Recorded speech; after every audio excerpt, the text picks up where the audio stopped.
Hello. Today we're going to work on making naan, which is a traditional Indian flatbread. Similar to pita, there's a couple differences. Pita is baked in an oven, a hot oven, which gives it that characteristic rise in the middle. Naan, we're not actually going to cook in an oven at all. We're actually going to do it on the stovetop. If you have a griddle, it would work great. If not, just a good nonstick pan will work just fine. Shouldn't need too many ingredients, can make a batch. My serving is for about 8 people. I should get 8 naan out of there, and the whole recipe shouldn't really cost me more than $1.73 to make the whole thing. All we really need is flour, yeast, sugar, yogurt, egg, salt, and olive oil, and I think that's pretty much it. Anything else I'll be sure to show you later on. So let's go ahead and we will start cooking. Oh my god, this is what I look like. I am so sorry. How come none of you told me my nose was this crooked? Shame on you. Alright, so we're here at my kitchen table. I got my mise en place set up. So on this side and the back, starting in the top left, I have my quarter cup of extra virgin olive oil. I have 1 egg. In the back right corner is my half teaspoon of salt. Moving up, I have 1.5 cups of flour. I'm going to start with the 1 cup, and then I'm going to add more flour if necessary. Over here I have a 1/3 cup of yogurt, 1/2 cup of warm water. Remember, we got to activate our yeast, so we want our water to be about 100 degrees. I just took the temp and it was at 105, so it should be good by the time I get started. And in this container right here, I have 2 teaspoons of yeast mixed with sugar. So my first step is really easy. I want to do, take my bowl, add my water, warm water, and then I'm just going to add my yeast and sugar. I want to go ahead and stir that up. We're going to let it sit for a couple minutes until it gets nice and frothy, bubbly, and then we'll move on to our next step. All right, the yeast, sugar, water mixture starting to foam up a little bit. I'm going to let that sit for a couple more minutes. In the meantime, I'm going to take my flour, go in the bowl, and I have my salt here. So real quick, I'm just going to take a whisk and mix this up. Make sure it's all evenly combined. And that's really all we need. Now I still have my 1/2 cup of flour over here that I'm going to add in stages after my wet mixture is complete. So let's go ahead and get that done. Now, I'm going to need a bigger bowl, so I'm going to transfer this over to a bigger mixing bowl in here, because now I'm going to begin adding my oil and my egg. Going to take the egg while we're going in here. I want to whisk up my egg a little bit.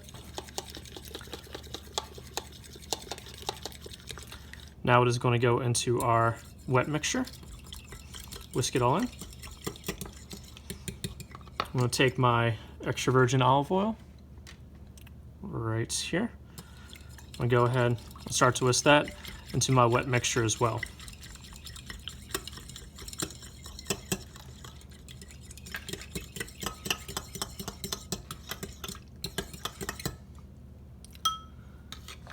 That is good. Now that these two are combined in, I'm also going to take my yogurt, and that is also going to go into my wet mixture.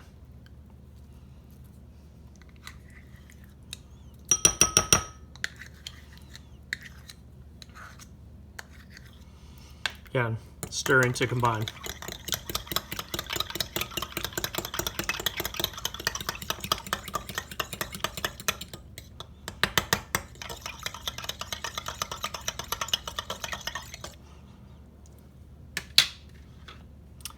Next, wet mixture is going to get introduced into our dry mixture. So we're going to add our wet ingredients into our dry ingredients for the next step.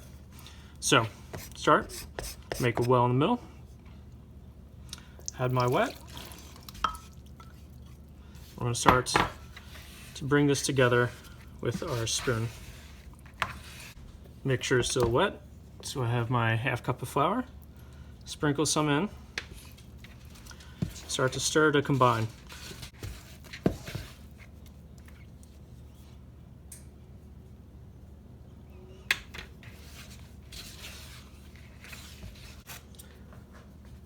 Another half cup going in.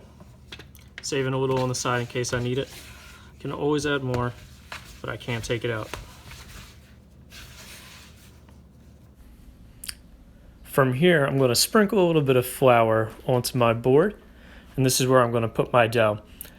I misspoke earlier when I said I wanted the dough not to stick to my spoon. I'm sorry about that. I apologize. What I meant to say was get it to the point where I can no longer stir it with the spoon. So just wanted to make that correction there. So here I'm stretching, folding, pushing down, and then turning the dough. And then my hands will get a little bit faster as I go to start kneading. I'm going to put just a little bit of flour down at a time because I really don't want too much. Now I knead it for about 5 minutes, and I'm doing the window pane test and can see it's not ready yet. So I know I need to keep kneading it and adding a little bit more flour because it still feels a little sticky. Is the dough stretchy? Let me try it. Can we see the light through it?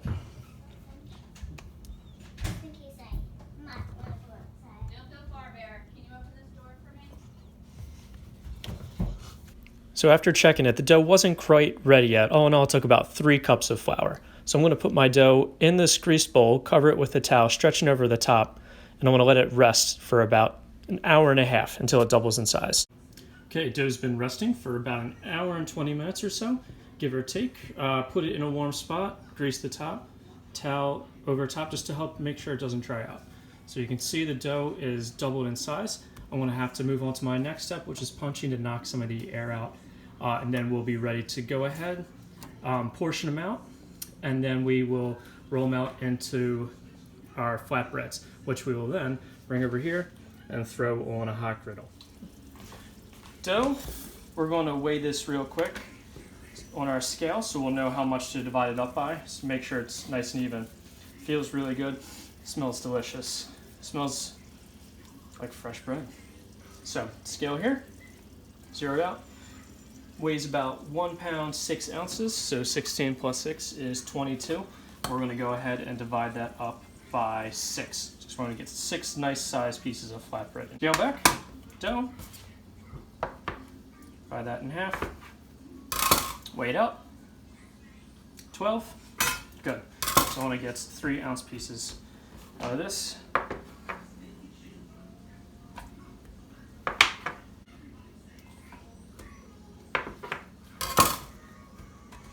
So we have our pieces ready to be rolled out. I have a little extra flour here just in case things start to stick to my countertop here, which we washed before we brought over to roll out the dough.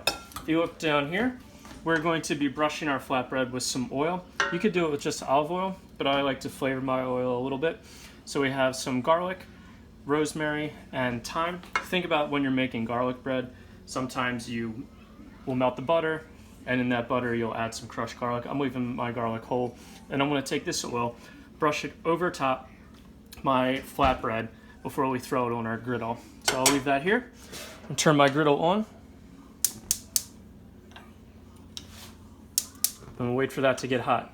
In the meantime, we will start rolling out some dough. My next step here is going to be taking my dough balls, and I'm just going to knock the air out with my fingertips a little bit. And then I'm going to take my rolling pin and start to get it into a flat, round shape. I can never get a perfect circle. I'm really bad at it. I don't know what I'm doing wrong. But I'm really looking for about 1/8 of an inch thick, maybe 1/4 inch, somewhere around there. So I have a nice thin piece of dough. It looks like I have what I need, so I keep the rest of the pieces underneath the towel, and I'll move on to my second piece. Once I have my pieces rolled out, I want to take a piece of parchment paper, put it over top so I can layer my new pieces on. Grill is nice and hot. I want to take a little bit of our oil, rub it on the griddle, and then over here I have my flatbreads. So this one is already rolled out. Take a little bit of oil, I'm going to grease the dough, and then a pinch of salt over top.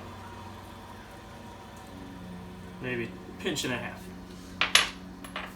We'll take our bread, lay it down. So the side I have greased is facing up, and the other side that I didn't grease is facing down. Since I already greased the bottom of the griddle, I should have enough. Now I'm going to cook this until it starts to bubble on the bottom. It's going to get a little bit of brown and it's going to caramelize a little bit.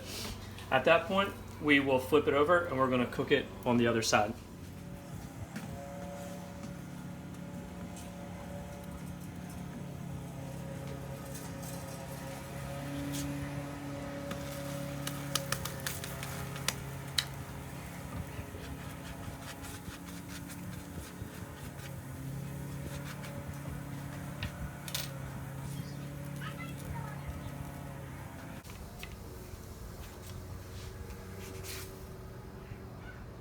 So here I have my finished naan. It has a nice texture to it, good caramelization on both sides. Now, I am a sucker for naan, so I already went ahead and started eating it. It's light, it's soft, it's not too chewy, has a nice salty taste to it, especially with brushing it with some olive oil and adding a little extra salt. So go ahead, give yourself a chance to try making this at home. What I'm going to do with these, I'm taking our flatbreads, and these are going to be the bases to some pizzas I want to have my kids build tonight for dinner. So have fun, go ahead and give it a try. Super easy to make. Takes a little bit of time with the proofing, but this stuff, homemade, so much better than anything you will ever find in a grocery store.